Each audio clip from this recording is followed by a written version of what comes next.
Yo llegué a París con una beca del gobierno francés para seguir el seminario de semiótica del cine con Christian Metz.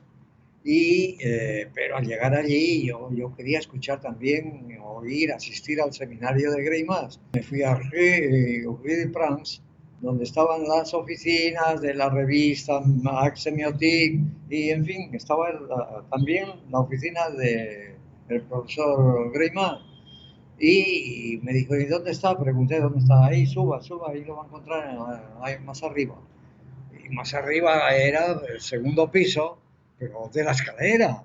En el descansillo primero de la escalera, en un rincón, con unas tablas de madera aislado, la oficina del gran profesor, ¿no? Julián Algir Las Graimá.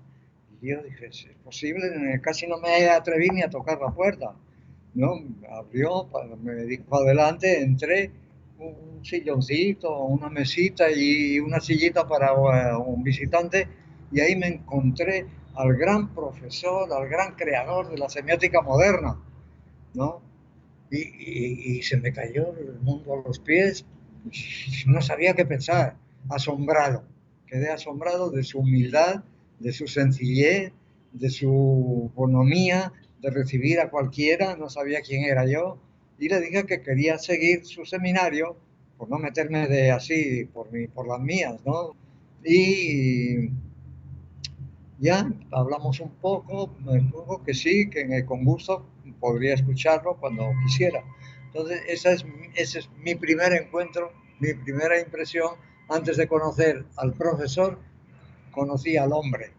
El hombre me pareció realmente de una sencillez, de una humildad que me anonadó. Me quedé para toda mi vida, me acuerdo de ese momento, de ese instante, hasta ahora, ¿no? 50 años después.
Je lui posais la question, c'est ce souvenir que je garde de ce dernier dîner, je lui posais la question, euh, est-ce que vous trouvez nécessaire de former une école?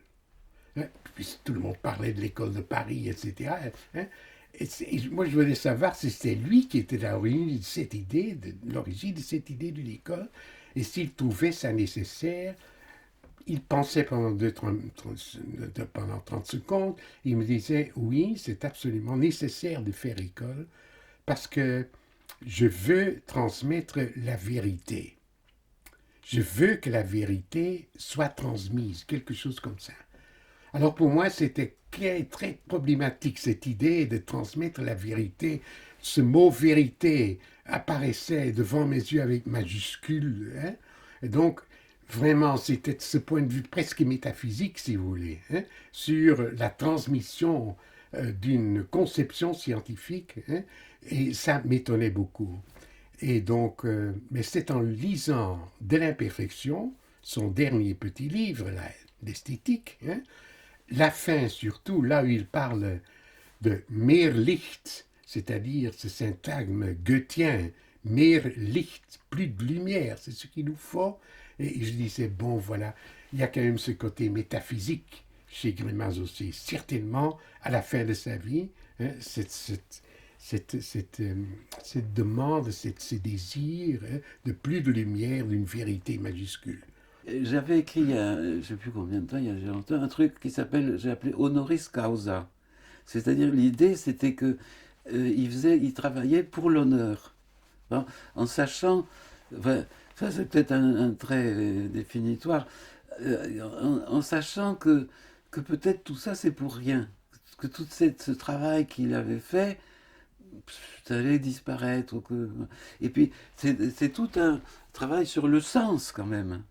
Euh, Construire les conditions de l'émergence, de la saisie, ça suppose que les choses ne soient pas complètement insensées, en principe. Bon. Mais en même temps, moi j'ai le sentiment que il ne l'a jamais dit sous forme de confidence, mais qu'il y avait une espèce de euh, comment dire de non-croyance, enfin que tout ça, ça n'a aucun sens, que c'est absurde, quoi. Enfin, radicalement, totalement le renversement total de tout ça, c'est pour rien. Bon, mais même si c'est pour rien, si on n'y arrivera pas, que ça n'a pas de sens, eh ben, on le fait quand même, voilà, pour l'honneur, ça, honoris causa.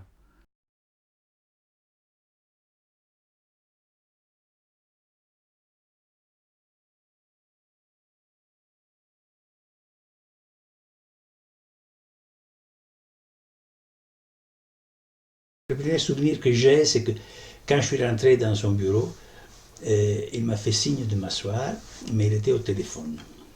Il était au téléphone, j'ai tout de suite compris qu'il parlait avec une jeune femme d'une agence de voyage. Ce qui m'a fait une drôle d'impression, mais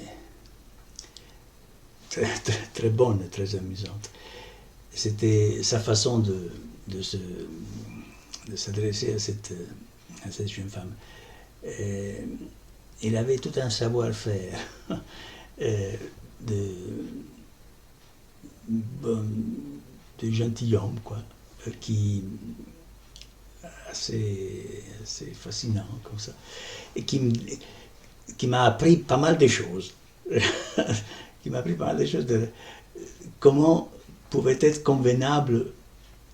Je venais d'arriver en France, donc comment pouvait être convenable de se rapporter, de s'adresser aux jeunes femmes françaises. La première fois que j'ai rencontré Greimas, je parlais très mal le français. Alors, j'ai demandé des excuses à Greimas pour parler très mal. Et il m'a dit, monsieur, qu'est-ce que vous pensez? Que c'est facile de parler une langue étrangère? Non, c'est très très difficile. Quand je suis arrivé en France dans les années 40, je parlais français moins bien que vous. Bon, je ne sais pas si c'est vrai, mais de toute façon, ça m'a beaucoup rassuré et j'ai devenu plus confiant de parler français. Et Greimas avait un côté très très paternel vis-à-vis les étrangers qui arrivaient en France. Ma première rencontre, disons, directe avec lui a été dans une conférence qui s'est passée en Suisse. Et c'était une de mes premières colloques internationales auxquels j'ai participé. J'étais assez jeune, c'était un colloque sur la lettre. Et c'est passé dans une grande amphithéâtre. Et le président de la séance était Greimas, donc j'étais très émue et un peu épouvantée. Et malheureusement, je m'étais assise tout en haut.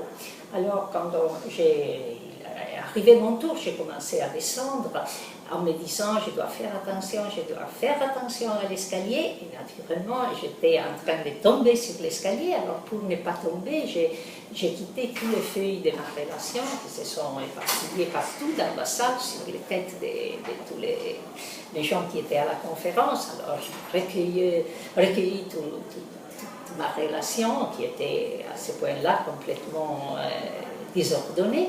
Et je suis arrivée à la table où M. Greimas était assis Et j'étais complètement détruite à ce point-là. Et alors il a dit quelque chose d'espèce de blague, je ne me souviens pas bien, mais c'était quelque chose comme quand on commence comme ça, il ne peut pas qu'aller mieux. Alors je ne sais pas si ça m'a aidé beaucoup dans mon exposé, mais il m'est paru très gentil et très charmant. C'était à l'automne 1977. Et il avait reçu le premier volume de mes enjeux, de la sémiotique, et il l'avait lu. Mais moi, je ne le connaissais pas personnellement. Et il me convoque rue Monsieur le Prince, moi toute tremblante. Et il me demande de créer le bulletin qui allait devenir la matrice des actes sémiotiques. Et je lui dis, maître, quels moyens avons-nous? Et sa voix caverneuse me dit, j'ai du papier. 25 ans plus tard, il m'a envoyé une petite lettre au Canada, avec le souci de fixer ce moment, finalement, en me disant, sur son témoignage écrit, « Nous faisions de grandes choses avec rien ». Je croyais qu'il s'était moqué de moi ce jour-là, mais il se rendait compte que c'était rien. Mais c'était tout en même temps. Ça lui ressemblait beaucoup. Très provocateur, drôle.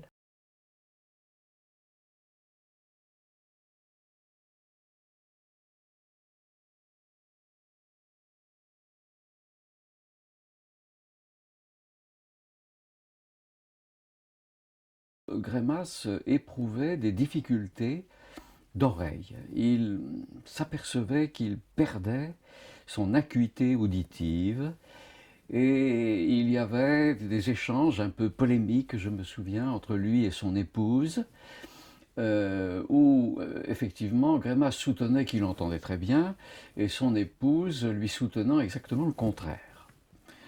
Donc il a fini par se décider à consulter, nous avons déjeuné ensemble et ensuite j'ai conduit Greimas à la clinique. Et là, je lui ai dit que je l'attendais. Et je me revois dans le jardin de la clinique et j'entends au loin la voix de Greimas. Une voix étrange, un peu doctorale, qui sortait d'une baie vitrée. Et je m'approche de cette baie vitrée et je vois que le praticien s'était assis sur la table d'auscultation et regardait de tous ses yeux et écoutait de toutes ses oreilles Greimas en train de faire un cours de sémiotique adapté et utilisant le tableau qui sert à visionner les radiographies pour écrire des formules sémiotiques avec un feutre. J'ai laissé le cours se dérouler jusqu'à la fin.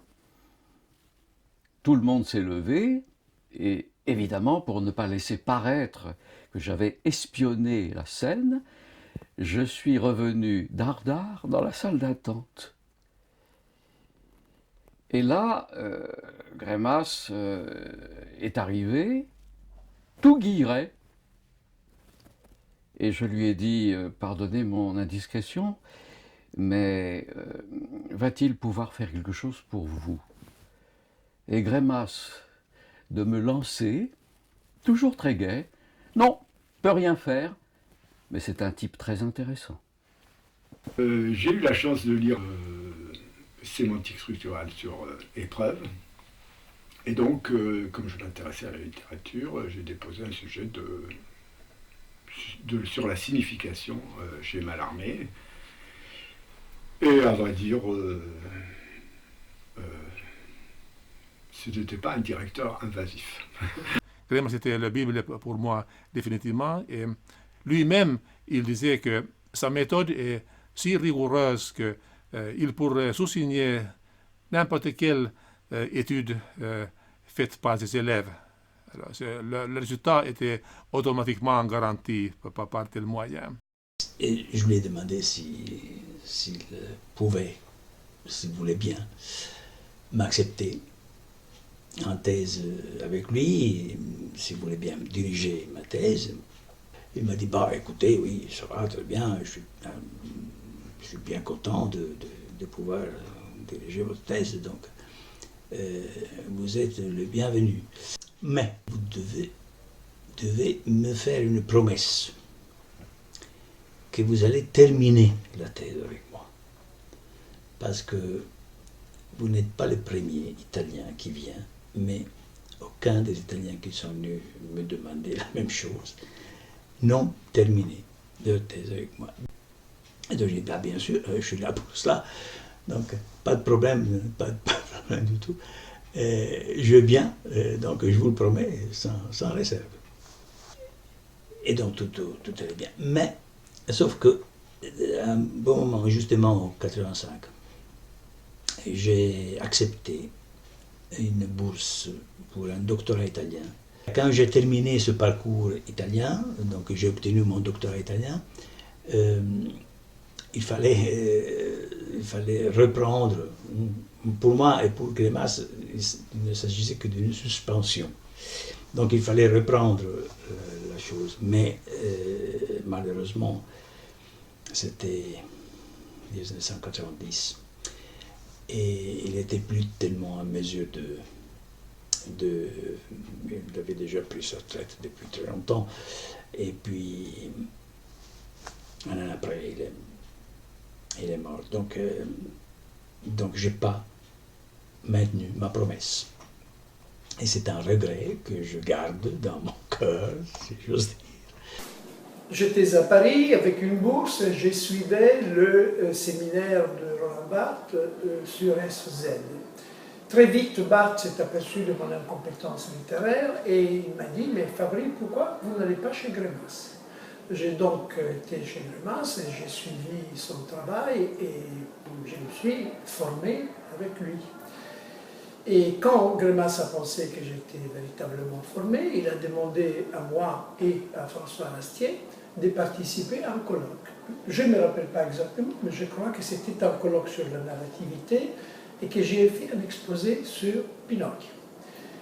À la fin du colloque, auquel Grémas avait assisté, et j'ai rencontré Grémas qui a dit « Je vous convie tous les deux, toi et Rastier, dans le bureau, le mercredi ». Nous y avons été et Grémas nous a dit très fermement « Vous avez fait les pires exposés du colloque ». Et je vais vous expliquer pourquoi.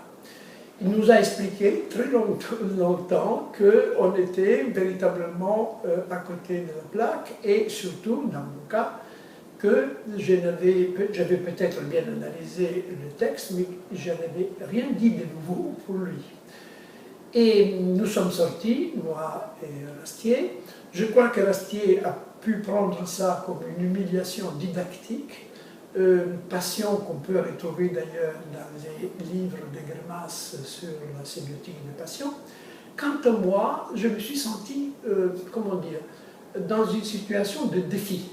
Je me suis dit, voilà, j'ai été défié et je vais prouver que je suis à l'auteur d'avoir avec Grémas une relation d'études de sémiotique, de recherche et de créativité.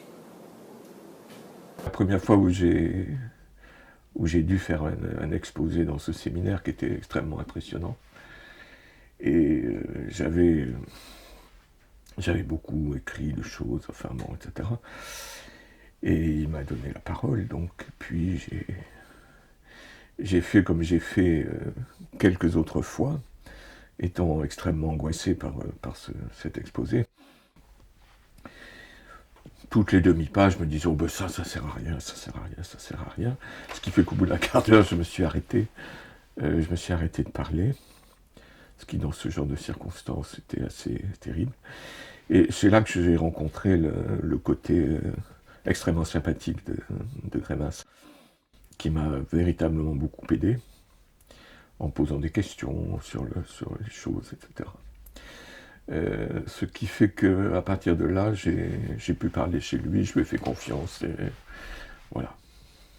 Ça, c'était, je pense, au tout début de ma fréquentation du séminaire et de mon travail avec Grémas, au moment où je tâtais, testais, essayais des choses qui n'étaient pas toutes forcément réussies, d'autres un peu plus, mais disons, le nombre de celles qui étaient moi réussies était plus important que celui de celles qui l'étaient réussies, Et il m'a dit un jour, mais Fontani, vous savez, on dit autour de moi que vous êtes trop beau pour être intelligent. Alors, il m'a dit, ben, il va falloir remédier à ça. Hein. Et finalement, c'est un peu dommage qu'il ne soit pas là 35 ou 40 ans après, parce qu'il pourrait constater que je suis de plus en plus intelligent.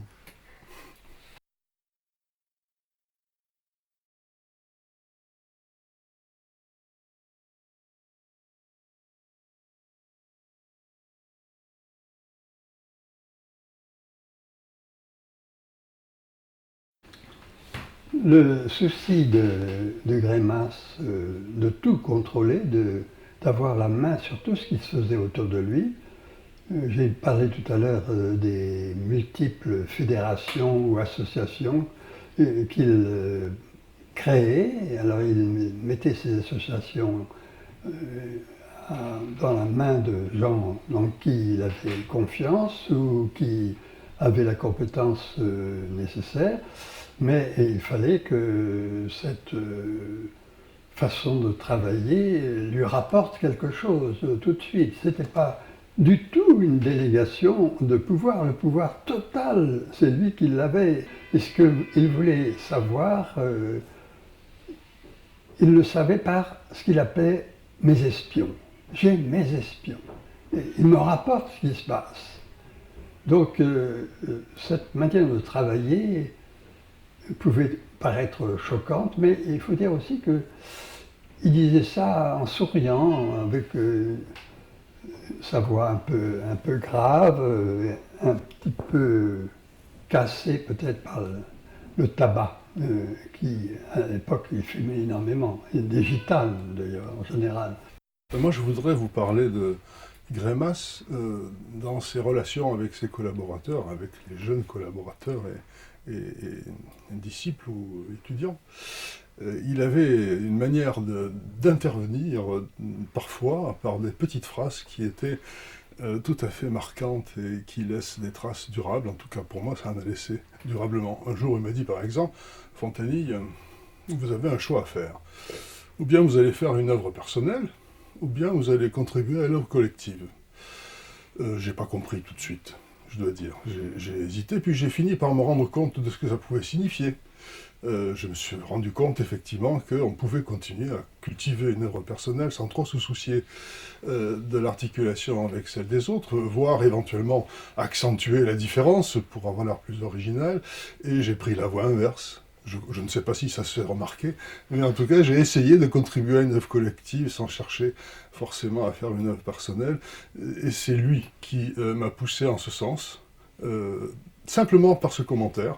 La tâche était tellement vaste que il avait certainement eu conscience qu'il ne la ferait pas à lui tout seul, et donc il avait eu l'originalité par rapport aux professeurs à l'époque, en sciences sociales, de constituer une véritable équipe. Et il distribuait entre nous les tâches, un peu comme à la Fourier, c'est-à-dire en fonction des vertus et des vices de chacun, il attribuait aux uns et aux autres des tâches diverses. Par exemple, moi j'étais son chauffeur assez souvent, il aimait la vitesse. Grémas nous donnait des tâches. À moi, il m'a demandé des affaires très diversifiées. D'organiser avec Paulo Fabre la bibliothèque des tirés à part qu'il recevait. De vérifier si la traduction de son œuvre en espagnol était bonne. De faire une synthèse critique du séminaire sur la manipulation qui a été publié dans le premier numéro du bulletin. De m'occuper de la diffusion et du développement de la sémiotique au Brésil. Et finalement, il m'a demandé de promener dans Paris la fille d'un de ses collègues égyptiens qui était là. Bon, c'était alors une école de sémiotique dans tous les sens, si on peut dire. Et Grémas m'a pris ce temps-là la confiance méfiante, si nécessaire aux études du langage et du discours. J'ai pu mesurer à ce moment-là à quel point il nous connaissait chacun personnellement dans les aspects psychologiques. Et je pense que c'était ce qu'il appelait son côté slave. C'est-à-dire que les Slaves, comme Dostoïevski, ont la discrimination des âmes. Et j'ai presque envie de dire qu'il était un peu comme le bon berger de l'Évangile, qui connaît chacune de ses brebis et qui l'appelle par son nom. C'est-à-dire qu'il avait une idée assez claire des coopérations qu'il pouvait susciter entre nous. Il nous jouait, au fond, nous étions l'orchestre. Il était le chef d'orchestre. Et il arrivait à obtenir de nous, en groupe, des ateliers, des actions communes d'une qualité formidable, parce on pourrait dire qu'il nous manipulait, ou alors encore qu'il nous conduisait. Vous choisirez ce que vous voulez.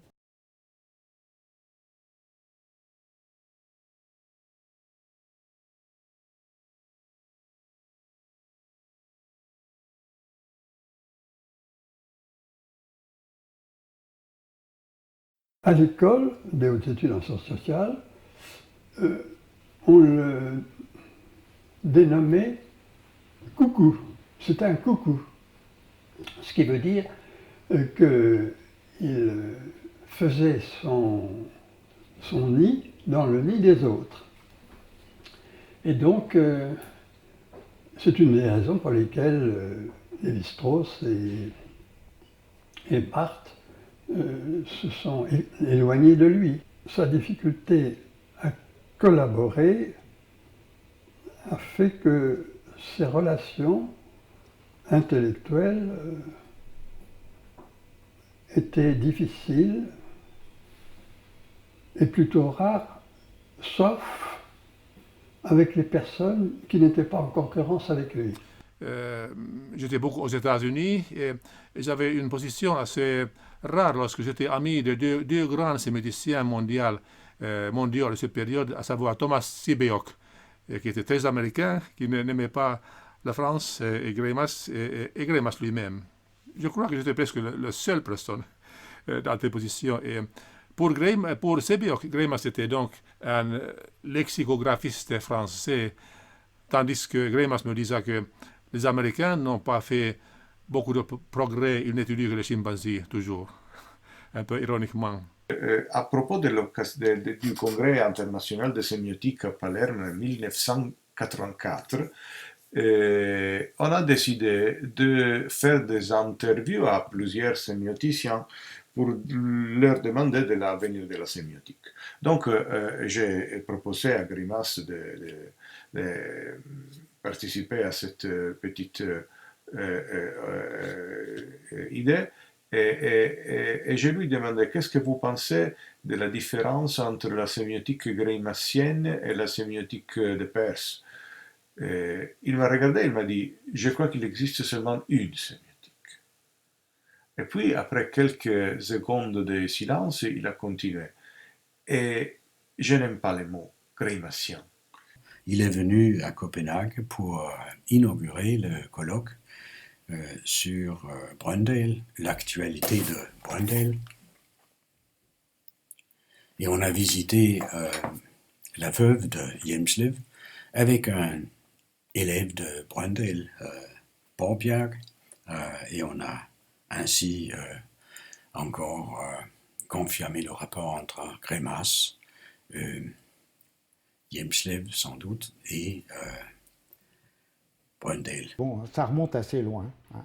C'était à l'époque en 68. Je ne sais pas si tu as connu, enfin bon, c'était lors de ma soutenance de 3e cycle. D'abord, c'est une soutenance qui n'a pas pu avoir lieu à la date exacte parce que ma date exacte, c'était mai 68. Alors, c'est une thèse avec Roland Barthes et puis Greimas, c'était dans le jury. Donc, fin juin, il a fallu absolument qu'on se décide à passer cette thèse. C'était à Nanterre en plus. Hein, et parce que je partais après en coopération militaire. Enfin bon. Et donc, il n'y avait pas de transport en commun. Hein, tout était encore en grève.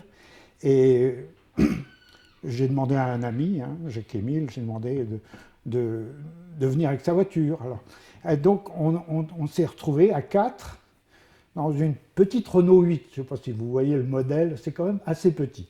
Et il y avait donc Barthes et Grémas, et ils se sont mis à l'arrière.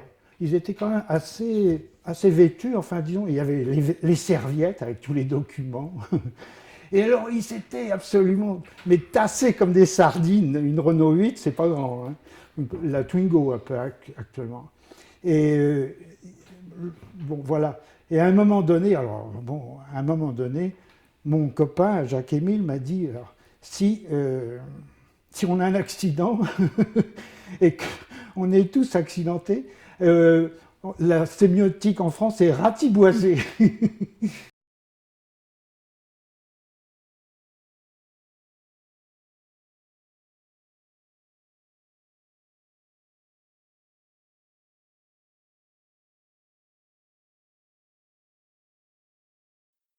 Bon, alors quand j'ai été voir Grémas pour la première fois, j'avais été envoyé par Ducrot, et j'étais voir Grémas, Monsieur le Prince, si je me souviens bien, en tout cas, c'était comme toujours chez lui, une sorte de chaos de choses diverses et variées.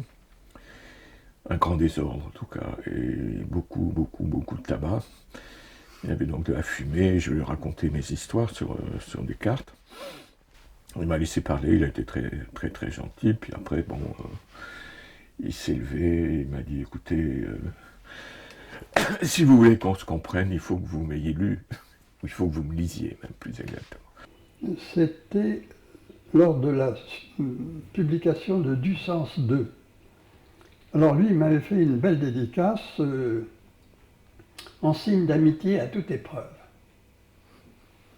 Et l'introduction de ce livre m'a fait comprendre en effet que ça le méritait parce qu'il avait pratiquement pris la plupart de ses propositions dans mes propres productions à moi. Donc certains étudiants me disaient « mais comment ose-t-il faire ça ?» Donc la lecture, oui, il la faisait, mais je pense que la plupart du temps, il avait une curieuse façon de lire. Oui, il lisait. Qu'est-ce qu'il retenait? Ce qu'il voulait, pas grand-chose en général. Il piquait dans certains passages. Et sa formule à lui, Grémas, c'était de dire « je suis un voleur ». Mes premiers écrits à la Lotman sont tombés, je ne sais pas comment, entre les mains Grémas. Arrivé à Vilnius en octobre 1971, il a voulu me rencontrer. Quelques années plus tard, après avoir envoyé à Grémas la copie de mon article qui s'appelait « L'analyse structurelle du poème », j'ai reçu une reconnaissance glorifiante. C'est ainsi qu'a commencé notre correspondance qui a duré jusqu'à la mort de Grémas. Je ne crois pas qu'il lut mes écrits que je lui ai envoyés dans leur intégrité, mais il y régissait du roman, sans lésiner sur les compliments, en expérimentant un doute sur tel ou tel point, ou en développant telle ou telle idée. Grémas aimait beaucoup les romans policiers, mais d'une affection un peu particulière. Quand il était à Condé-sur-Huisne, il avait tout un mur de bibliothèque où il n'y avait que des polars. Et il expliquait que le soir, avant de s'endormir, il en prenait un au hasard, il ne se souvenait jamais du titre, il ne se souvenait pas de l'intrigue, et il commençait à lire jusqu'à ce qu'une phrase anodine, un peu banale, le fasse se souvenir qu'il avait déjà lu ce livre. Et à ce moment-là, soit il s'arrêtait, soit très content, il le replaçait dans sa bibliothèque. Alors, quand il était au Palais Royal, il avait encore amélioré la technique du roman policier, c'est-à-dire que était disposé derrière la tête de son lit un grand panier. Et Grémas, quand il lisait son roman policier, et qu'il avait fini sa lecture, pour s'en débarrasser, avec un geste de lancer arrière un peu impertinent, balançait le livre dans la corbeille qui était derrière lui. Et j'imagine que le lendemain, il allait repiocher dans la corbeille pour retrouver un livre, pour retrouver une surprise et pour recommencer sa pratique du roman policier.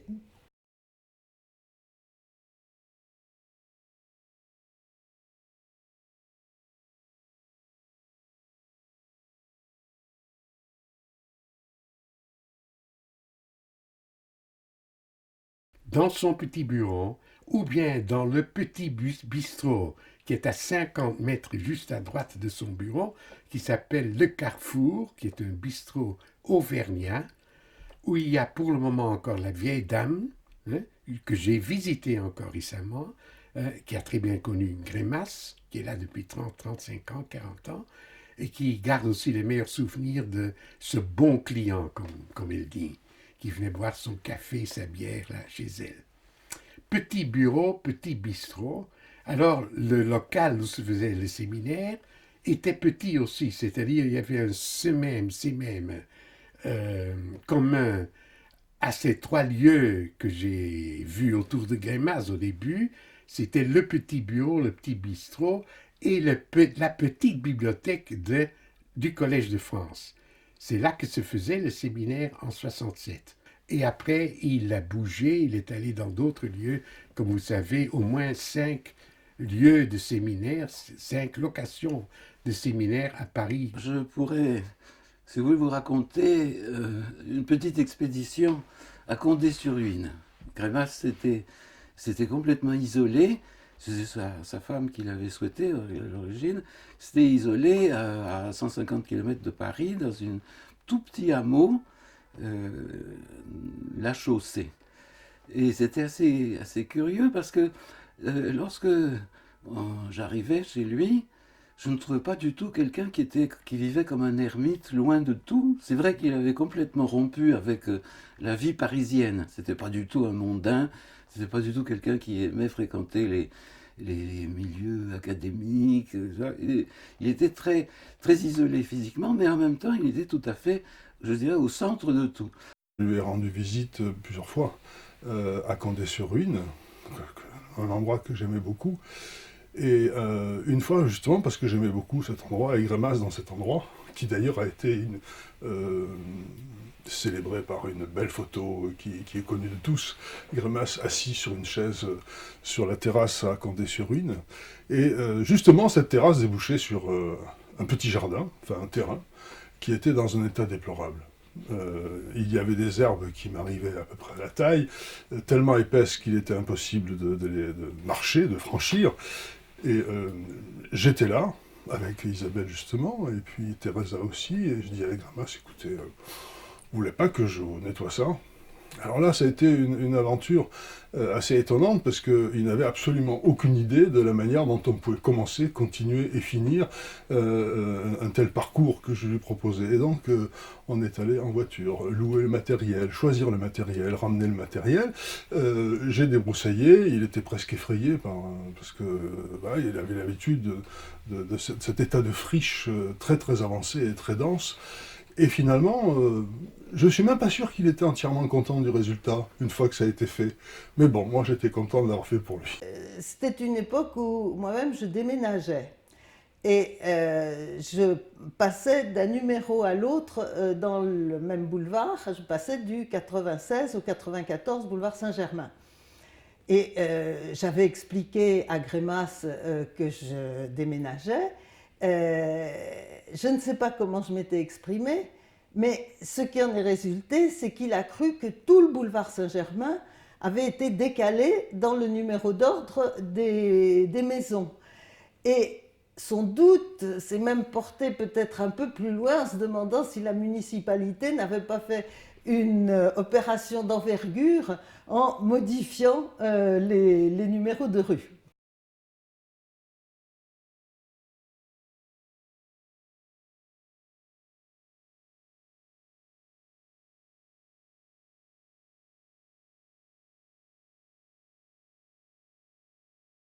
l'histoire de Grémas avec le Danemark a commencé dans les années 60, avec un groupe d'amis autour d'une revue qui s'appelait Poétique et qui s'intéressait au structuralisme et au formalisme du siècle. On a invité Grémas à venir parler dans le cercle linguistique de Copenhague en 68. Et comme les étudiants dont j'étais dans le groupe étaient aussi sur les barricades de Copenhague, luttant contre le pouvoir professoral, Grémas a été perçu, je pense, dans l'académia danoise comme l'inspirateur des rebelles et de l'avant-garde de cette révolution intellectuelle. Et après quelques années, très peu de temps en réalité, les modèles de Grémas se trouvaient dans le programme d'enseignement de l'analyse textuelle dans les lycées danoises. Donc il a eu un énorme succès pédagogique au Danemark. Grémas était très gentil vraiment envers moi. Et, lorsque il était de la Lituanie et moi de la Finlande, alors de deux pays du Nord, il me disait une fois avec l'humour que sagesse vient du Nord. J'ai invité Grémas 2 fois en Finlande de visiter Helsinki, mon université, et aussi Jyväskylä au milieu du pays pour le 3e congrès international de l'association sémiotique finlandaise. C'était en juillet 83. Il est venu avec toute grande délégation française. Et le congrès, après le congrès, c'était en juillet, dans une chaleur incroyable en Finlande, je lui ai invité à notre maison d'été à Mikkeli. Momentanément, Grémas fut disparu complètement à la vie, mais ses amis savaient où lui trouver dans le bistrot voisin. Donc, finalement, on a pris un déjeuner long dans notre maison, et après le déjeuner, il l'a mis aux pieds nus. Alors il se ressentit évidemment complètement naturel en Finlande. On faisait un tour dans la ville, une promenade, et avec des amis, des collègues français, et on était arrivé au but dans une butte sur Palerme, devant, en face du panorama de la ville. Quelqu'un a demandé « Où habitent les mafieux ?» Il m'a regardé et il m'a dit « Je suis désolé, pas tous les Français ont un esprit de finesse. » Alors, à Alexandrie, comme tous les étrangers, Grémas avait du personnel de maison. Et ce personnel faisait de temps à autre des bêtises. Bon, plutôt souvent, mais enfin, bref. Et ces gens-là ne s'en rendaient même pas compte qu'ils faisaient une bêtise. Ils faisaient quelque chose qu'ils pensaient être correct pour eux, mais qui pour Madame Grémas était tout à fait une catastrophe. Enfin, parmi les catastrophes caractérisées, c'était un pot de fleurs, par exemple, qui était dérangé ou tombé, cassé. Et alors, la bonne disait à Madame Grémas « Malèche ». Et Madame Grémas se fâchait en disant « Comment ça ne fait rien ?» Parce que Malèche, ça veut dire, si on traduit exactement, ça ne fait rien. Comment ça ne fait rien? Vous venez de casser, vous dites ça ne fait rien? Et alors, il y avait un homme qui était un factotum, majordome, je ne sais pas quoi, qui disait lui aussi Malèche, Malèche. Et il voulait, disons, calmer Madame Grémas. Et Madame Grémas se fâchait encore plus. Et Grémas, lui, il rigolait. Parce qu'il comprenait que cet usage de ça ne fait rien chez les Égyptiens ne correspond absolument pas à l'usage d'un ça ne fait rien pour un Lituanien. Parce qu'ils invitaient à Madame Grémas à changer d'optique et à penser que ça ne faisait rien que la chose soit advenue. Et ça, elle ne pouvait pas comprendre. Elle ne pouvait pas changer de point de vue. Elle restait dans le sien. Elle ne pouvait pas adopter le point de vue de l'autre, qui était le local. Et il rigolait beaucoup à cause de cela, que lui, il arrivait à comprendre un peu l'arabe, pas vraiment, mais certaines expressions, alors que sa femme n'arrivait pas.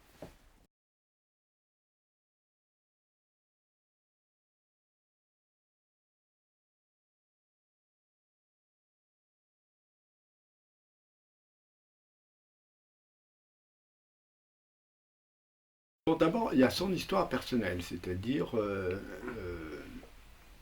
et son arrière-plan culturel. Hein. Donc, il fait partie de la résistance antifasciste, puis anti-bolchevique. Enfin, il fait partie anti-stalinienne, du moins. Il a été officier de l'armée rouge, si on peut dire, malgré lui.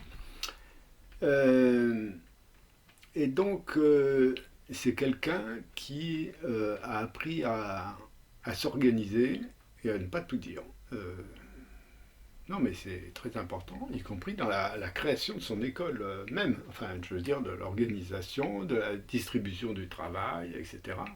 C'est un cadre, au sens militaire du terme. Militaire et politique.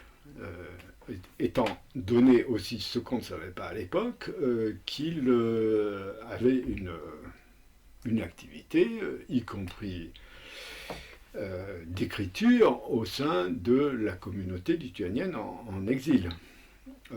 Il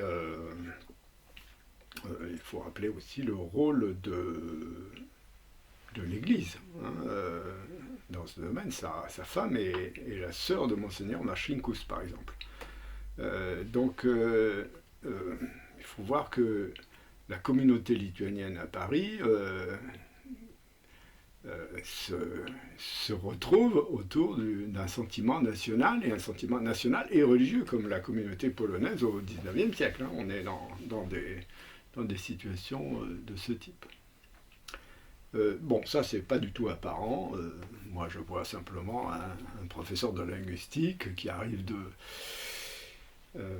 d'Égypte et qui fait ses premiers cours sur Tobu, enfin sur la linguistique structurale danoise.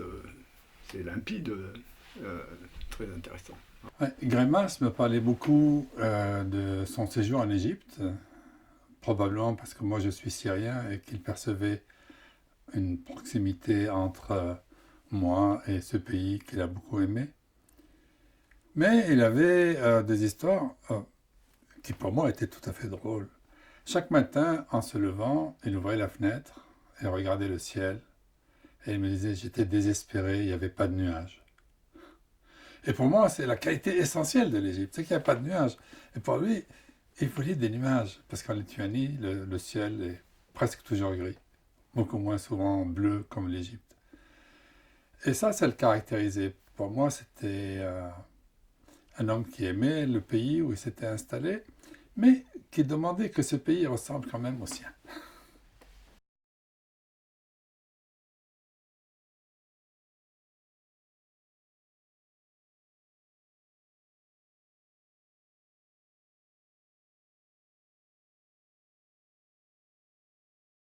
Dans le loin 1985, je suis venue à Paris et moi, je partageais la maison, qui était une très belle maison. C'était la maison d'Éric Landowski dans le 16e arrondissement, tout près du Trocadéro. Et il y avait Giuseppina Bonerba et un couple de Mexicains, Roberto Flores et son épouse. Et on dînait toujours, on faisait des dîners là. Et un jour, j'ai eu l'idée d'inviter Greimas chez nous à dîner. Et tout le monde me regardait surprise parce que Greimas était une sorte de monstre sacré. Donc il commandait,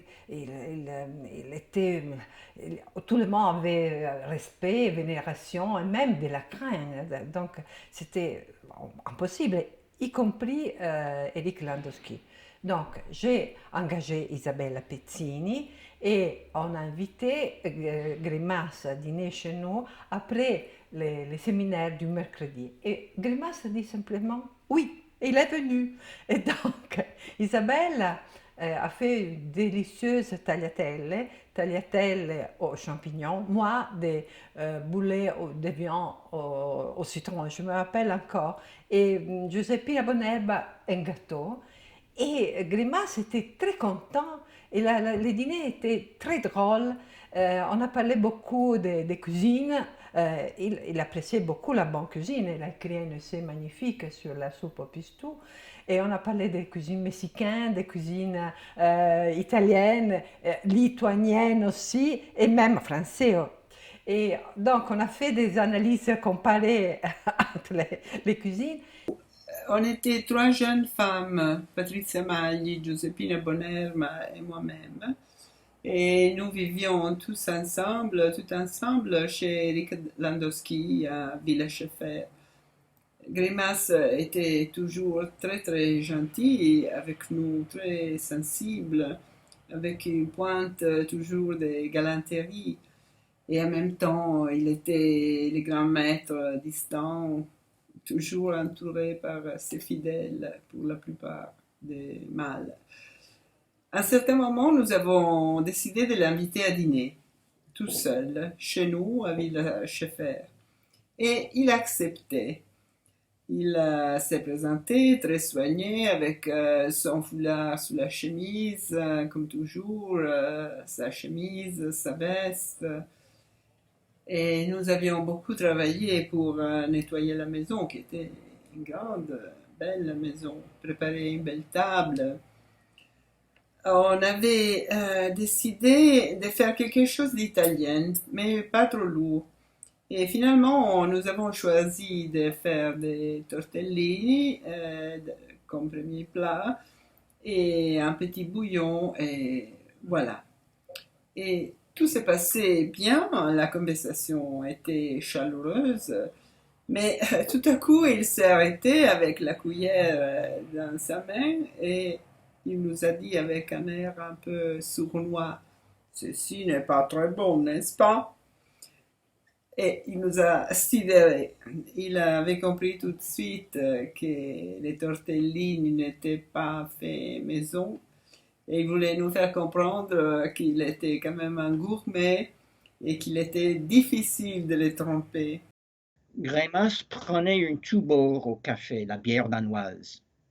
Un jour, il est venu rejoindre la table des doctorants de l'atelier de sémiotique poétique animé par Claude Zilberberg. Et j'étais là avec une Australienne et un Français et quelqu'un d'autre. Et puis, au moment de partir, il a pris nos tickets pour les régler, comme il faisait souvent apparemment, sauf il n'a pas pris le ticket du camarade français qui, lui, avait commandé un thé. Grimas nous a expliqué ça. C'est pas une boisson. À l'époque, le groupe de sémiotique de Bilbao, de l'association basque sémiotique, était très active. Et Grimas, il était curieux de voir toute cette agitation à Bilbao. Et on voulait qu'il vienne. Et finalement, surtout grâce à José María Nadal, qui était à l'époque un peu le chef de ce groupe, après avoir beaucoup insisté, il a réussi à convaincre Grimas de venir à Bilbao, malgré le fait qu'il était déjà très malade, très fatigué. Et donc ça, c'était en novembre 90. Donc il est venu à Bilbao, il a fait une conférence, et tout de suite, il n'est pas resté sur place, là où on faisait le congrès, il est rentré tout de suite à l'hôtel parce qu'il était très fatigué. Voilà. Donc nous, on était un peu frustrés parce qu'on n'avait pas eu le temps de parler un peu avec lui, il ne voulait pas rester déjeuner, et donc on voulait dîner avec lui. C'était pas facile, Teresa King, sa femme, nous disait c'est pas sûr parce qu'il est fatigué, donc on ne sait pas s'il va sortir, etc. Bon, on a insisté à nouveau, et finalement il a accepté de dîner avec nous, mais il disait à condition de ne pas quitter l'hôtel, donc on dînera dans le restaurant de l'hôtel. Pour nous, ça nous va très bien, c'est un restaurant très bien aussi, donc parfait. Donc nous sommes allés au restaurant, il est descendu, il est venu au restaurant avec un aspect très curieux parce qu'il est descendu comme il était dans sa chambre, avec ses pantoufles, sa vieille veste en laine, etc. Bon, donc on était là un petit groupe, il y avait lui, je me souviens, il y avait aussi Teresa King, et 3 ou 4 personnes de Bilbao, de l'association basque de sémiotique. Donc à un moment donné, on était autour de la table, il y a la serveuse qui vient prendre la commande et qui voit ces groupes dans lesquels il y avait ce vieux monsieur avec l'air un peu paysan, avec ses pantoufles, et des gens de deux générations. Il y avait moi et une amie, on était le plus jeune, et puis d'autres entre quarantaine, cinquantaine d'années. Je pense qu'elle a dû penser qu'on était une famille qui amenait le vieux grand-père dîner. Et donc, devant cette configuration familiale, selon elle, elle décide de demander ce que les gens vont dîner. Elle commence par Greimas. Et comme je pense qu'elle le prenait pour un grand-père, un vieux grand-père qu'on sortait de sa campagne, elle commence à lui parler comme on parlait aux vieux ou aux enfants, avec un ton un peu enfantin et condescendant. Et alors elle lui demande, elle prend la commande et lui demande, avec ce ton, hein, et alors, qu'est-ce qu'il va prendre le papy à l'entrée? Et Greimas, avec ce ton bourru qu'il avait, un peu rude comme ça, lui dit « Ramon, du jambon !» Et alors, comme plat principal, qu'est-ce qu'il va prendre le papy? Il dit « Du jambon !» Et comme dessert, qu'est-ce que vous allez prendre? Du jambon. Donc, elle était surprise, non, de cela. Et bon, elle est partie. Bon, après, on a continué le dîner. Et il me dit, vous savez, moi, je ne connais qu'une phrase en espagnol. Je dis, ah oui, laquelle? Il me dit, el castrador de puercos, le châtreur de porcs. Très bien, très pratique comme phrase dans la vie quotidienne. Ça vient du Quichotte, hein, mais c'est très bien. Donc voilà, après on a continué à parler du Quichotte.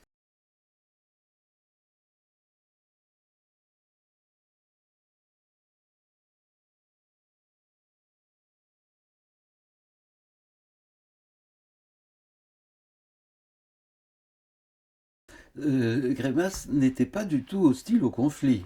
Il ne répugnait pas du tout à manifester son désaccord. Alors il y avait des personnes plus entières, disons, que d'autres, avec qui ça produisait des étincelles, par exemple avec Jacques Génie-Nasca, Manar Hamad, des gens assez vifs de caractère. Alors, ce qui n'empêchait pas qu'il y ait un fond d'amitié. Greimas, c'était quelqu'un qui, un peu... Enfin, il y avait un côté viril, même un peu, si vous voulez, macho, on pourrait dire. C'est-à-dire que entre hommes, à partir du moment où il y avait une espèce de lien de confiance fondamental qui était établi, ça n'empêchait pas de se bagarrer. Il y avait un fond de confiance qui restait. Mais vis-à-vis des gens avec qui il n'y avait pas ce fond-là, cette estime intellectuelle, cette reconnaissance en profondeur, des gens extérieurs, d'autres professeurs de l'école ou d'ailleurs, il était absolument féroce et je dirais même grossier. À l'hôpital Lariboisière, Greimas avait été admis à cause d'un sérieux problème de santé. Donc j'étais là en visite. À la fin de son séjour, il était très proche de sa sortie de l'hôpital, il était donc détendu, assez gai, souriant.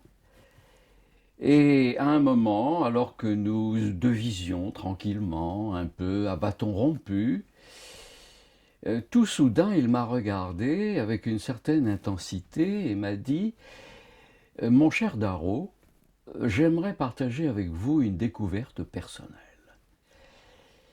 Il me dit, eh bien, écoutez, voilà, j'ai découvert, en fait, que la mort est une chose terrifiante, effroyable.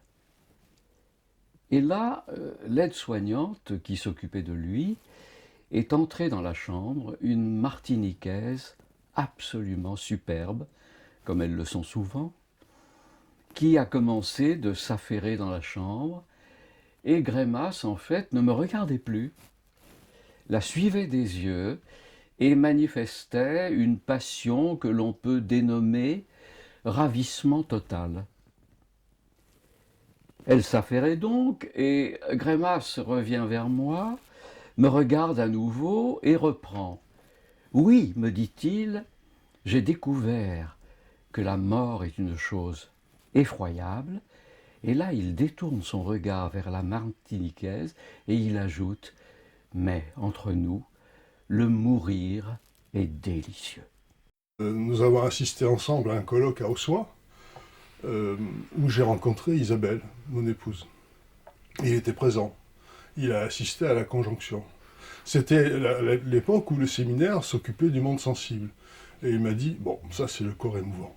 Et ensuite, il n'appelait plus Isabelle que corps émouvant, pendant un certain temps, jusqu'à ce qu'il la rencontre personnellement, où il a commencé à l'appeler Isabelle. Voilà, c'était le début d'une histoire, et je suis toujours très touché par le fait qu'il a assisté au début à une histoire qui dure depuis 30 ans.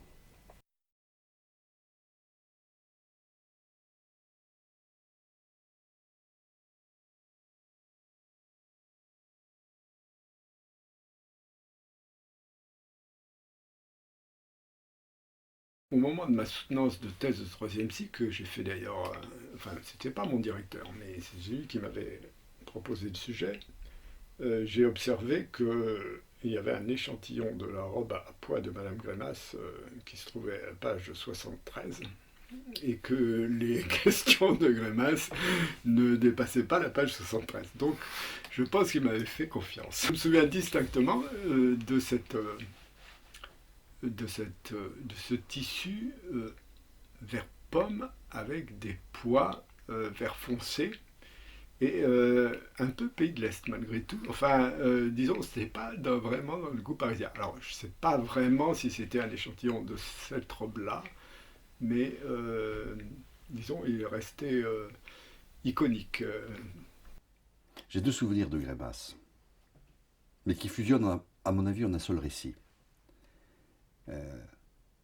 Je dirais l'un, c'est un souvenir de Grémas descendant de son empyrée, et l'autre, c'est un souvenir de Grémas ascendant, montant vers le ciel. Le premier souvenir, c'est un jour, Grémas me téléphone, on se connaissait assez déjà un peu, il y avait quelques familiarités, mais pratiquement aucune. Et j'étais encore doctorant, donc intimidé par le personnage que je voyais à travers le filtre des concepts. Et il m'appelle, un jour, il me dit, « Denis Bertrand, est-ce que vous pouvez aller m'acheter une ceinture ? Mon pantalon tombe. » Je dis, « Certainement, monsieur Grémas. » Mais je me disais en moi-même, comment, c'est un homme ? Il a une ceinture, il a un pantalon, et je voyais que cette personne, perçue par moi comme désincarnée, se trouvait tout d'un coup descendre sur terre et devenir homme, comme un autre, comme moi, avec des besoins à satisfaire, et avec cette solitude particulière de celui qui a besoin de quelqu'un pour aller lui chercher une ceinture. La ceinture est restée pour moi, dans mon souvenir, un objet étrange, parce que c'est l'objet qui ramenait Grémas sur Terre. Eh bien, je me souviens d'un épisode de la ceinture. Je pense que c'était quelque temps après la mort de sa femme, qui avait beaucoup affecté Grémas. Il avait maigri et il avait besoin d'une ceinture. Il avait donc demandé à Denis Bertrand de lui procurer cette pièce d'habillement. Denis m'en avait parlé et avait souhaité que nous choisissions ensemble l'objet pour le remettre au maître. Mais nous n'avions pas eu le courage de lui demander quel était son tour de taille. Donc, quand nous nous sommes trouvés dans le magasin, moi, j'ai été très contente de voir un modèle de ceinture adaptable, réglable. Donc, très contente, j'arrive avec cette ceinture pour l'offrir à Grémas et je lui explique que cette ceinture est réglable. Et là, je l'ai vu extrêmement embarrassé parce qu'il croyait avoir résolu un problème, celui de l'achat d'une ceinture, et voilà qu'il se trouvait devant un nouveau problème qui était comment régler la ceinture. Et au lieu de penser tout de suite à régler l'objet, il cherchait comment s'adapter à ce nouvel objet qui était devant lui et qui devait venir l'aider dans son habillement. À la veille de sa mort, vraiment à la veille de sa mort. Et là, ce n'était pas moi, c'était ma fille. Moi, j'étais au Canada à ce moment-là, j'enseignais à McGill, et je savais que la chose qui lui faisait plaisir, c'était de goûter et de regoûter infiniment les pâtes de fruits. Il était à la recherche de ces parfums, là, au moment de mourir, à la recherche du pourquoi, du comment, de la sensorialité. Et donc, j'avais envoyé ma fille pour qu'elle lui apporte ces pâtes de fruits. Et ma fille n'avait que 17 ans à ce moment-là, avec cet homme sur le point de mourir. C'était à la veille de sa mort, vraiment, le jour d'avant. Et il dit à ma fille, donnez-moi le citron qui est sur le lavabo. Et elle dit, je ne vois pas de citron. Il n'y avait pas de citron. Mais il y avait une espèce de machin en plastique, ce que les ménagères pressées utilisaient, des faux citrons qui contenaient un faux jus de citron. Il lui a dit, je suis farceur. Hein.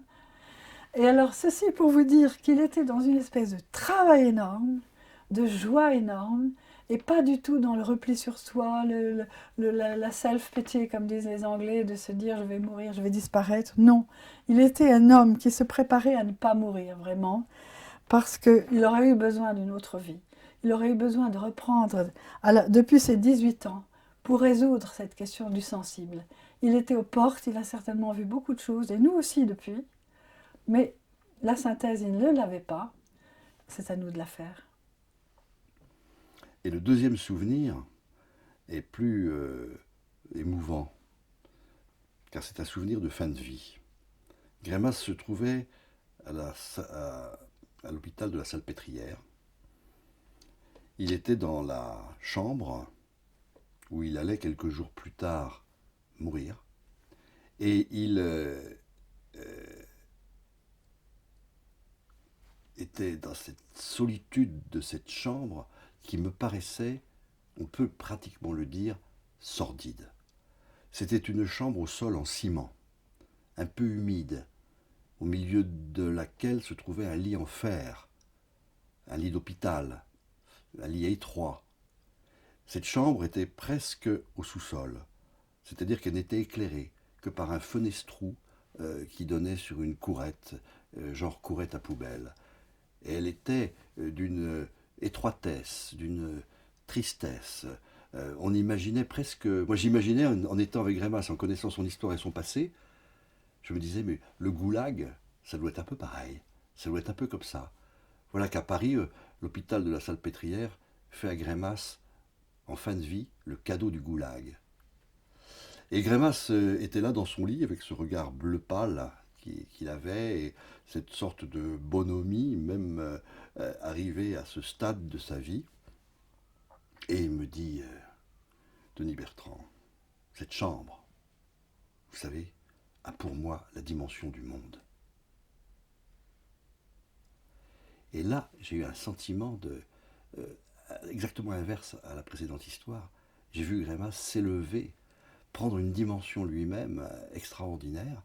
Il s'élevait littéralement à la dimension qu'il évoquait, et il transfigurait cette chambre, si modeste et même si misérable, en un espace de vie. Et ce n'était pas mystique en réalité, je comprenais que c'était une réflexion profondément enracinée dans sa pensée, que le monde a la dimension de ce qu'on perçoit.